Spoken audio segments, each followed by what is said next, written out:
Item ಯಾವುದೇ ಇರಲಿ try ಮಾಡಿ ಆಚಿ ಚಿಕನ್ ಮಸಾಲಾ. ಆಚಿ ಚಿಕನ್ ಮಸಾಲಾ. ಡಿ.ಕೆ. ಶಿವಕುಮಾರ್ ಅವರು ಮತ್ತು ಸಿದ್ದರಾಮಯ್ಯನವರು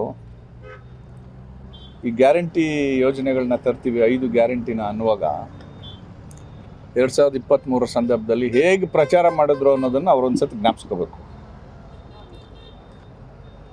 ಅವರು ಪ್ರಚಾರ ಮಾಡಿದ ಉದ್ದೇಶ ಏನು ಅಂತಂದರೆ ಜನರನ್ನು ಮರಳು ಮಾಡಿ ವೋಟ್ ತಗೊಂಡು ಅಧಿಕಾರಕ್ಕೆ ಬರೋದು ಅವ್ರ ಉದ್ದೇಶ ಆಗಿತ್ತು. ಅದರಲ್ಲಿ ಸಕ್ಸಸ್ ಆದರು.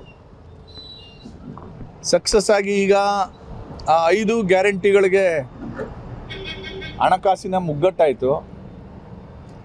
ಅದನ್ನು ಸರಿಪಡಿಸ್ಕೊಳ್ಳಿಕ್ಕೆ ಹಾಲಿಂದ ಆಲ್ಕೋಹಾಲ್ವರೆಗೆ, ಆಸ್ಪತ್ರೆ ಚೀಟಿಯ ದರದಿಂದ ಪ್ರಾಪರ್ಟಿ ರಿಜಿಸ್ಟ್ರೇಷನ್ ದರದವರೆಗೆ ಎಲ್ಲವನ್ನ 20% 30% ಜಾಸ್ತಿ ಮಾಡಿ ಸಂಗ್ರಹ ಮಾಡೋದು.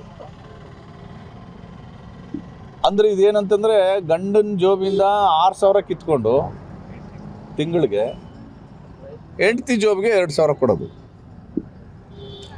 This is Siddaramaiah economics. ಆಯಿತಾ? ಇದು ಅಲ್ಲದೇ ಇದು ಸಾಲಲ್ಲ ಅಂತ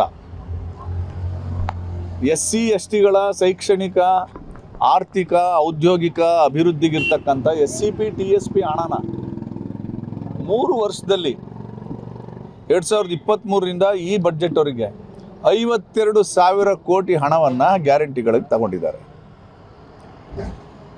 ಈಗ ಇದೂ ಸಾಕಾಗಲ್ಲ ಅಂತ ಗೊತ್ತಾಗಿದೆ ಅವ್ರಿಗೆ. ಅದಕ್ಕೀಗ ಕಂಡೀಷನ್ ಹಾಕ್ಲಿಕ್ಕೆ ಹೊರಟಿದ್ದಾರೆ. ಏನು ಕಂಡೀಷನ್ನು?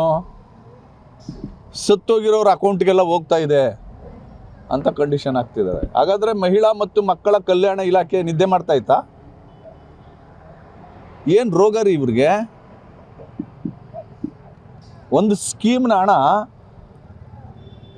ಸತ್ತೋಗಿರೋರು 1 ಲಕ್ಷ ಜನರಿಗೆ ಹೋಗಿದೆ ಅಂತಂದರೆ ಏನು ಮಾಡ್ತಾ ಇದ್ದಾರೆ ಇವರು? ಈ ಸರ್ಕಾರದ ಆಡಳಿತ ಎಷ್ಟು ವೀಕ್ ಇದೆ, ಎಷ್ಟು ಪೊಳ್ಳಿದೆ ಅಂತ ಇದರಿಂದ ಕಾಣಿಸ್ತಾ ಇದೆ. ಮತ್ತೀಗ ಯಾರ್ಯಾರು ಎಲಿಜಿಬಲ್ಲು, ಯಾರ್ಯಾರು ಎಲಿಜಿಬಲ್ ಆಗಲ್ಲ ಅನ್ನೋದನ್ನ ಎಲಿಜಿಬಿಲಿಟಿ ಕ್ರೈಟೀರಿಯಾನ ತರಕ್ಕೆ ನೋಡ್ತಾ ಇದ್ದಾರೆ. ಆದರೆ ಹೇಳಿದ್ದೇನೋ ನಿನಗೂ ಫ್ರೀ, ನನಗೂ ಫ್ರೀ, ಎಲ್ರಿಗೂ ಫ್ರೀ ಅಂತ. ಈಗ ಎಲಿಜಿಬಿಲಿಟಿ ಕ್ರೈಟೀರಿಯಾ ತರಲಿಕ್ಕೆ ಹೊರಟಿದ್ದಾರೆ. ಇದು ಜನರಿಗೆ ಮೋಸ ಮಾಡ್ತಕ್ಕಂಥ ಒಂದು ಪ್ರಕ್ರಿಯೆ. ಹಾಗಾಗಿ ಜನರಿಗೆ ಅರ್ಥ ಆಗ್ತಾ ಇದೆ. ಮುಂದೆ ಬರ್ತಕ್ಕಂಥ ದಿನಗಳಲ್ಲಿ ಈ ಸರ್ಕಾರಕ್ಕೆ ಜನ ಪಾಠ ಕಲಿಸ್ತಾರೆ. ಸರ್, ಮಂತ್ರಿಮಂಡಲದ ಸರ್ಕಾರ ಸಿಕ್ಕಿವ ಚಿನ್ನದ ಒಡವೆ ಮಾರಬೇಕೆ, ಹರಿಕಬೇರೆ ಸಿಕ್ಕಬೇಕೆ. Attica gold company.